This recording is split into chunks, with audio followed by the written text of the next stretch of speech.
Okay everyone, welcome back. This is the fourth video in the series. Last time we talked, I showed you how to make the asteroid follow the player. Now, um, in this video we're going to be talking about how to make the bullets that your player is going to fire, how to make those destroy the asteroids, how to make the asteroids destroy the player when it comes in contact as well, and then we might start working on some polish once we get our finished prototype done. Oh, and we're also going to be working on randomly generating a position for the asteroids to come out along with timers for that. So there we go. Might as well get started. Before we start, I do want to talk about one thing, because I closed down my Unity file and I reopened it, and it looks as if my player is gone from the scene. However, when we play, we can see that the player is still there because I'm holding down the buttons and the asteroid is following me around. So the problem with this is that when you create a sprite, it has a layer under the sprite renderer. So they all have different layers. They start with default. You can add different layers if you would like. For example, you could have a background layer and such like that. However, for a game like this, I'm just going to change the order in the default layer. Negative means it's going back, positive means it's going forward. So we're going to put this layer to -1, and now we can see our player. If we move around, it works just fine. There we go. So now let's get those colliders up and running. We're gonna open up our, we're gonna open up our asteroid movement again. And we're gonna be doing something that is called on trigger enter. Because last time, as we saw, once asteroid can be clicked on, here we go, we set the, ooh, it looks like I forgot to put a collider on this. Interesting, I thought I did. That has a collider. That has a collider. Yep, okay, well we're just going to put a quick collider on this. So, like I was about to say, we are going to have a collider. And this collider is going to be basically the anchor point for all of the other colliders. Because this one we're not going to set the trigger, while the player and the bullet we are going to set the trigger. So let's go ahead and update the prefab so that it shows up here as well. And then let's go ahead and start going into code. Before we do that though, we need to do one more thing. Remember, under player, I have it tagged with player, because it's tagged here, but I guess it didn't update. Here we go. So we have it tagged with player. We're also going to tag the bullet with another tag called bullet. This is going to help us with our collision enter to make sure that the asteroid gets destroyed properly. So under the asteroid movement file, we are going to go and we're going to say void on trigger. Now it's going to pop up like this. We want to do on trigger enter 2D. So it's going to immediately put it to a private void if you use the autocomplete. If you don't use autocomplete, you're going to want to type this out, private void. You don't have to have private, but it's going to be void on trigger enter 2D, collider 2D, and then this can be anything you want. It doesn't have to be collision. Most of the time I call it other. So we're going to use other for this. So now we're going to say if other dot tag, because it's checking to see what the tag of the other object that it collided with. If that is equal to bullet, parentheses, then what we're going to want to do is destroy, how about both the object and the asteroid. So let's say destroy, parentheses, other dot game object. So the destroy function has a couple we go. Has a couple different things. So we're going to be using just destroy, and what this does is it, as you can see, removes a game object, component, or asset. So you can use destroy to remove specifically something, not just the entire game object. Let's say you want to get rid of a script. You would use destroy this, and that would destroy the script attached to the game object. There is also, as you can see, well, looks like I need to retype the auto-complete. There's also destroy immediate. What destroy immediately does is it destroys the object immediately. It's a little more technical than destroy. Destroy immediate bypasses a lot of things that make Unity work correctly. So most of the time you're just going to be using normal destroy. Destroy object is also good. We just use destroy because it's the basic one. And then don't destroy on load is something like if you would want to make your game master permanent, right? It's going to exist between the scenes. Then you can do that. Destroy object and destroy immediate all work for our purposes. We're going to be using the basic destroy. Now you can see it says in the little pop-up tab it says void object.destroy, and then it has an object and a float. So what we can do is we can destroy the object but set it to be destroyed at a certain time. So we can, because t means time, so we could do like destroy, well, we're going to be doing this dot game object, and we could also do like 5. So what that would do is it would destroy this game object in 5 seconds once that condition has been met. But we're just going to use destroy immediately. So running through this, we're going to have a couple different things. It says, so let's say the bullet hits the asteroid, right? So that's going to trigger the event. So it's going to say, okay, something has entered my trigger, and we're going to name that other. So it comes down here and it's going to say, okay, if the tag of the object that entered me is bullet, then we're going to do all this stuff. If it's not bullet, like let's say it's another object like the player, none of this will happen.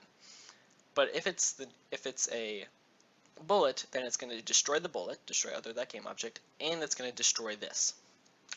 So let's go ahead and build that and see how it works in game. Here we go, it's loading down there. And let's play. So I'm moving around, and there we go. Once it collides with the asteroid, both the bullet and the asteroid are destroyed. Now we want it to destroy the player as well. So let's say if,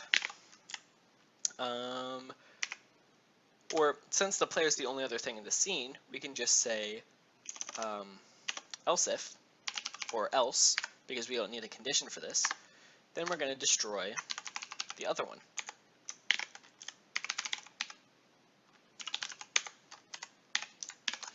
So what this does is it's basically saying, okay, if the thing that I'm touching is a bullet, then I'm going to destroy both the bullet and myself. However, if the thing is not a bullet, then I'm going to destroy the other thing, like so. And there you have it. It's very core. You have a game right now. You have a very simple game of don't let it touch you, and over time you can just boop it and it'll go away, and you'll win forever. But that's not much of a challenge, right? We want randomness. We want these asteroids to be spawning from all these different directions. So what we're going to do now is we're going to create a game master. Now, a game master is, a lot of people call it different things. Some people call it a game controller. I was always taught that it was called a game master. And what it basically does is it controls the overall game. Basically the things that you don't want your player object controlling or asteroids controlling. So in this instance, the game master is going to be controlling the spawning of the other asteroids. It's going to be controlling the spawning. Later on, once we get to polish, it's probably going to be controlling the score as well.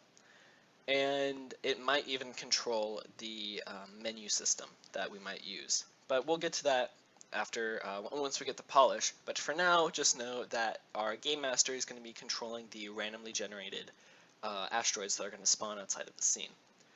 So after we've created that, we're going to go to we're going to create another script. I'm just going to call this game master. Let's open that on up. Go ahead and reload all of that. So in this, we're going to be making a randomly generated selection of where we want our asteroids to be spawned from, right? So in order to do this, we need to use random.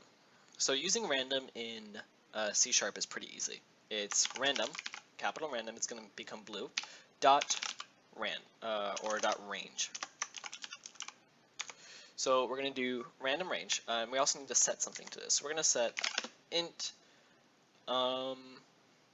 let's do int rand equals random range, and then parentheses for range.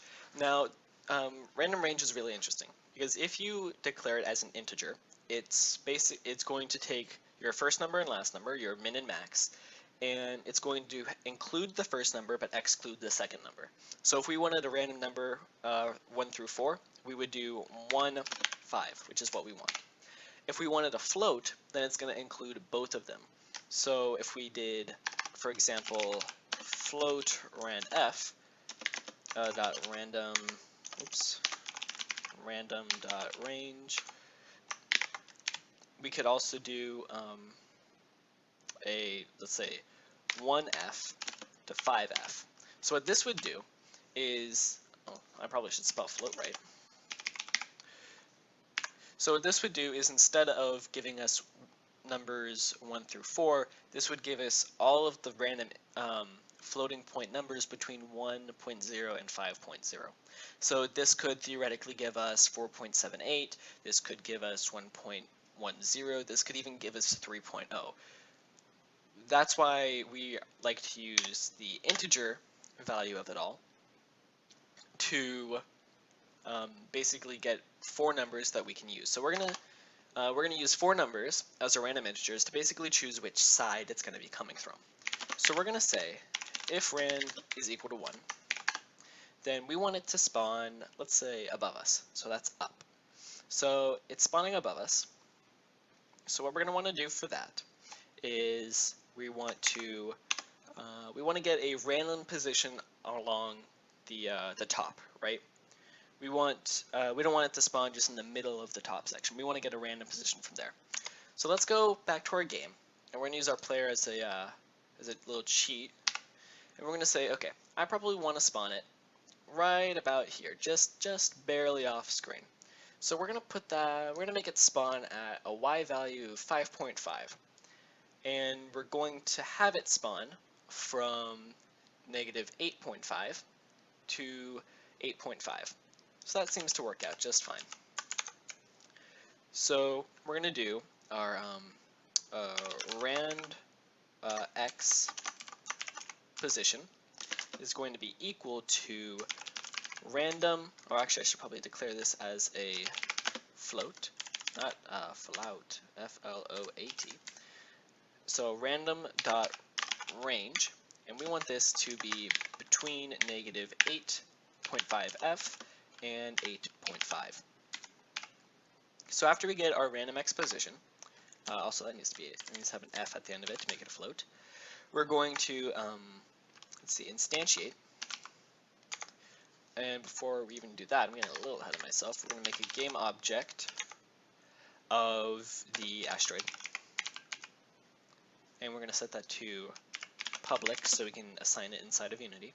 So we're going to do instantiate asteroid, and we're going to make a new vector 3.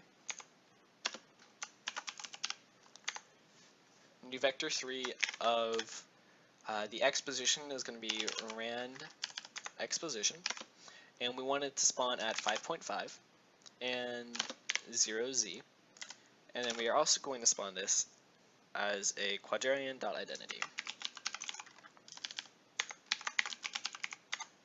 There we go.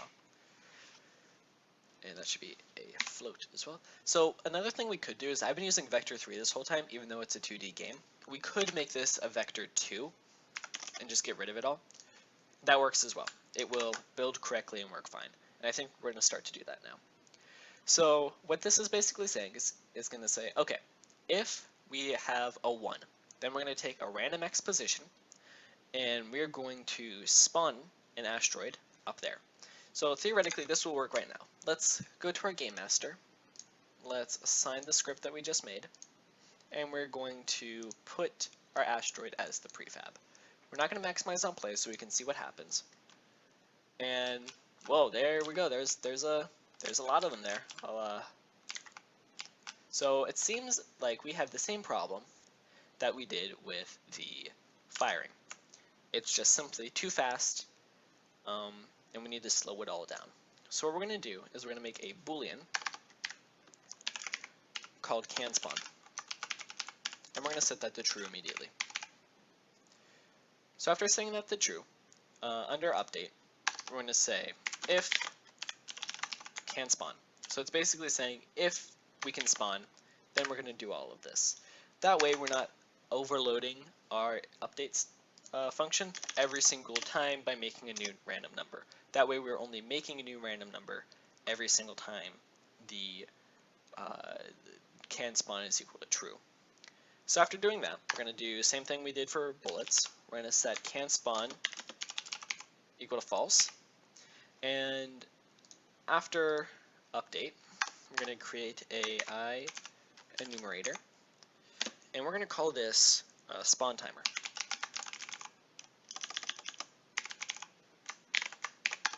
And we're going to do the same thing, yield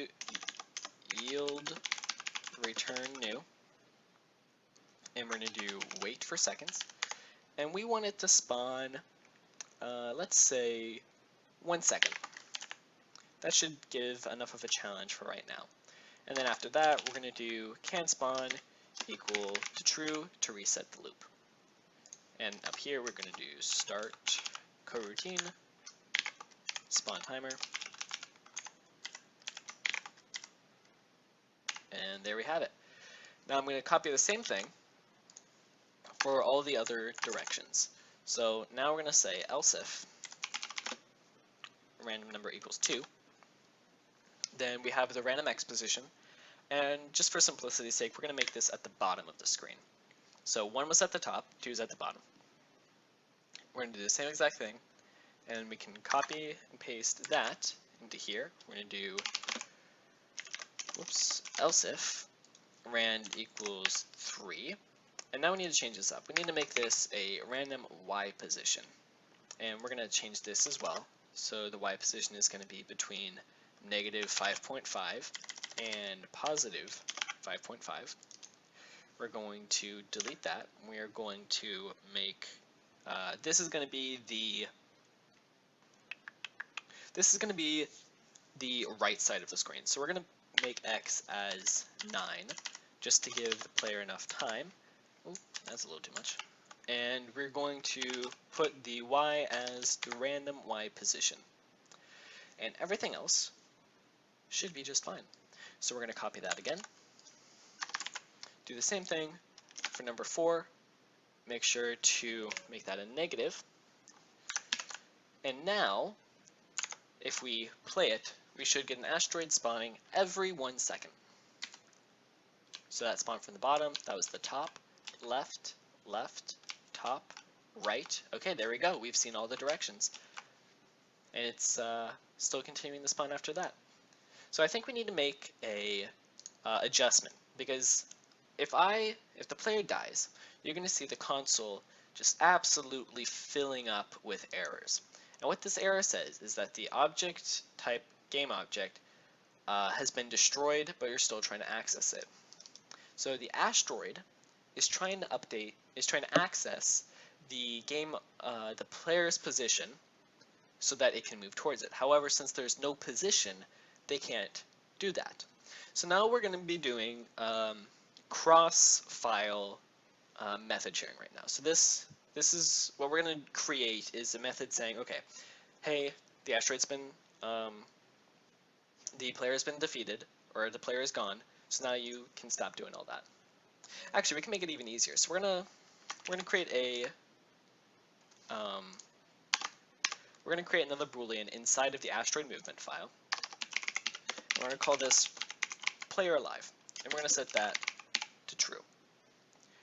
And then we're gonna say, actually no, we cannot do that in here, because if I set that to true in here, then only the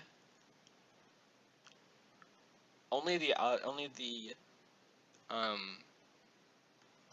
am I saying? Only the asteroid that hits the player would be fine. So we do need to do some cross file programming. So yeah, that's a good good way to do that now. Okay, so now under our game master thing, we're gonna create a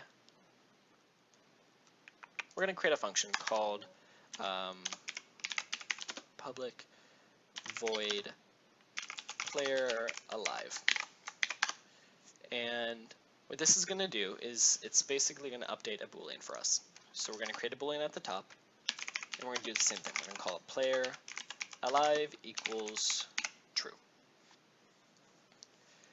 And it's going to say, okay, game master on this definition. Right, we're going to make this is player alive. So it's not the same as the boolean.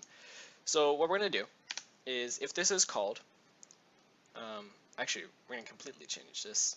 I'm sorry, I swear I know what I'm doing. To player is dead. And if this is called, it's going to set player alive equal to false. What am I doing? False.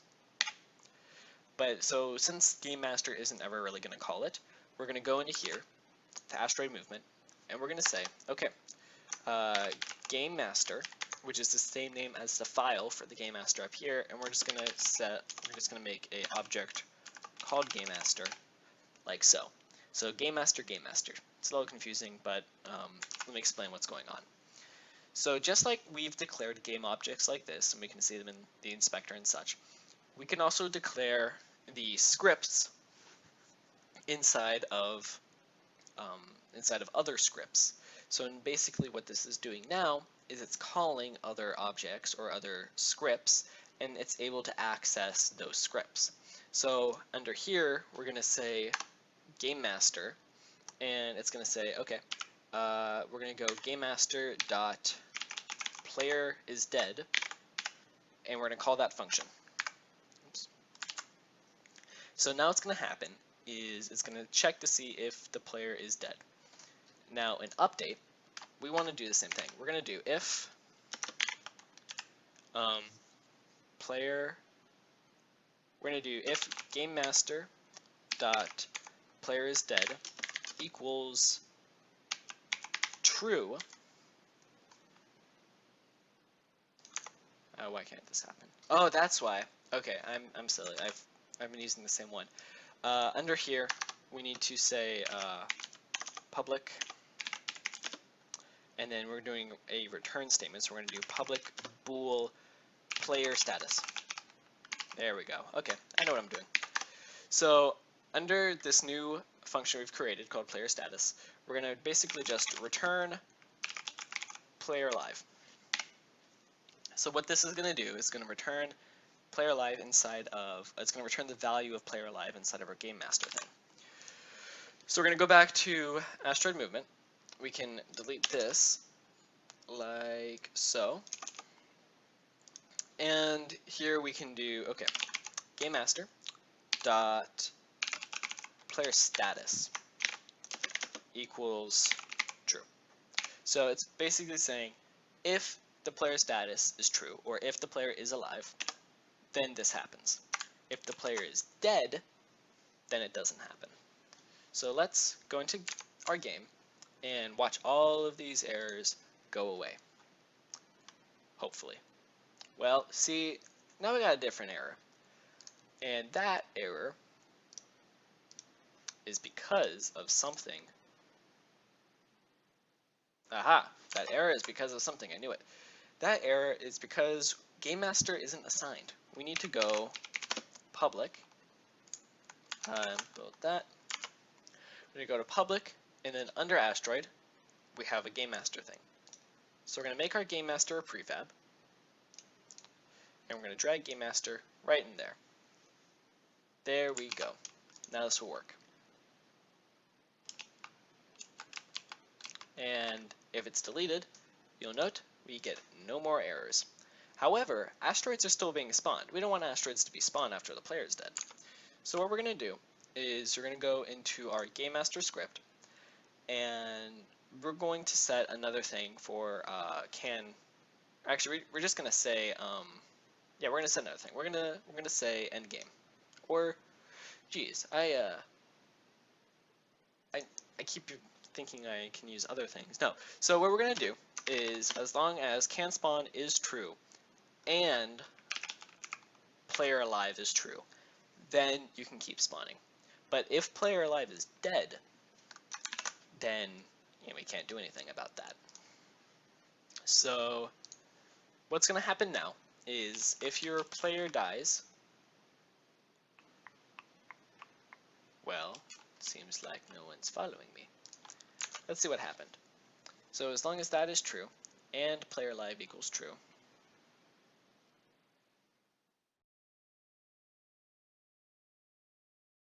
then you can, okay, so it is spawning.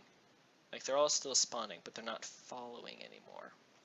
So we're going to go to asteroid movement, and we're going to say, okay, player status equals true. As long as player alive is equal to true, then they should be moving. So let's see why they are not moving. So if we look at one of these, you're moving, they're just not following us. Wonder why. So let's go into here, and we're gonna use something called a debug log. First off, we need to put in some extra brackets to make this if statement work again. And we're going to say, okay, so in the update function, debug.log, and then using that, you can type in a string to declare a message. So what debug.log does is it prints something out in the console that we had seen earlier. So we're going to say trying to follow. We're going to build that. So now what's going to happen is there's another statement inside this if. So if player status returns true, then it's going to say trying to follow, as well as actually try to follow us. But as you can see, that's not happening. So we need to come into here. So now we know what the problem is. The problem is this if statement isn't ever happening. This isn't working. So it has to be something wrong with the game master. Perhaps maybe not, they think that the game master isn't in the scene. So let's try something new. So we're going to do the same thing that happened before with the asteroid following the prefab of the player. We're going to go down to here, and we're going to put game master in again. And let's see what happens. There we go. Just as I thought, they are using the prefab of the game master, but since the technical prefab isn't in the scene, then it won't actually work. However, we can definitely see that it's no longer spawning anymore, so that part of our code works. Okay. Wait, hold on, is that still saying trying to follow?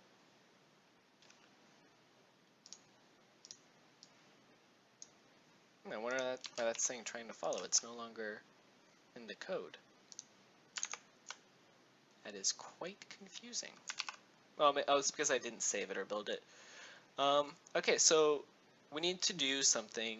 We need to get the game master just the same way we got the player before. So we need to go to our game master object, and we need to assign this a tag. So we're going to assign this a tag of, or actually what we can do, I'm going to show you a different way to find objects instead of using tags. So we're going to go back to our asteroid movement script, and instead of making this a direct calling for the script, we're going to make this a game object. So game master, and I'm going to say this, and we're going to call this the game master as well. So now what we're going to do is, near the beginning, we're going to do game master equals game object dot find, and instead of using find of tag or anything like that, we can find it directly by its name.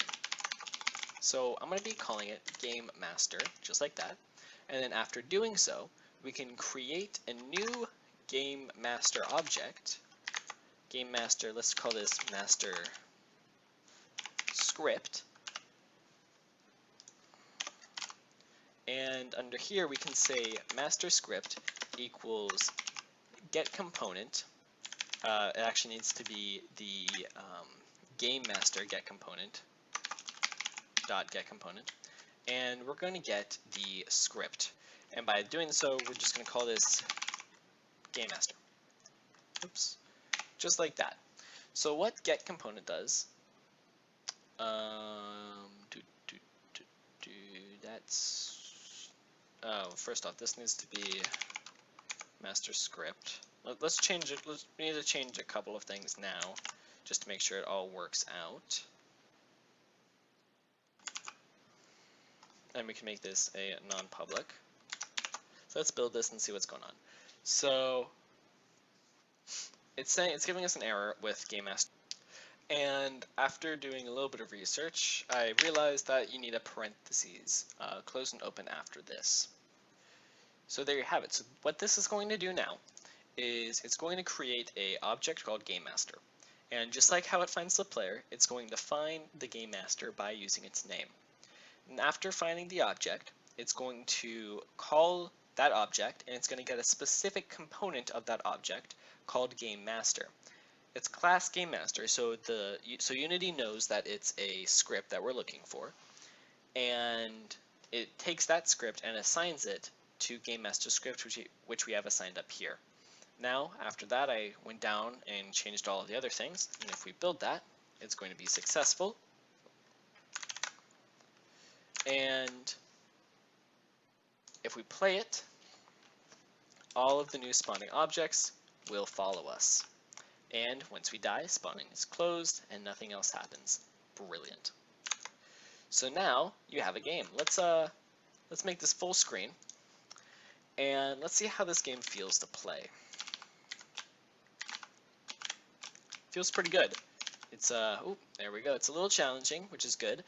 And I think what I want to do is I want to make it a little bit more challenging. Let's say we want to make the challenge ramp up a little bit, adapting challenges. But something to note right now is that this game is done. You have currently a game. It's a lot better than the game that you have had before. This one has constant obstacles. And even though there isn't a menu, as long as the player understands that you're supposed to be going away from these asteroids, then it's pretty self-explanatory. You shoot the asteroids, they disappear, and you try to survive.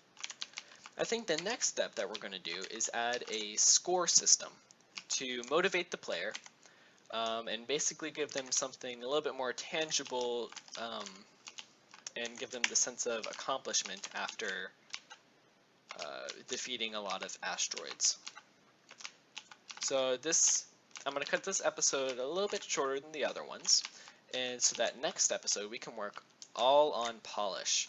We're going to be making a score system, maybe a game over screen, a menu perhaps, and then we're going to be adding art and sounds. So there you have it, and next episode we'll be doing all of that. Goodbye.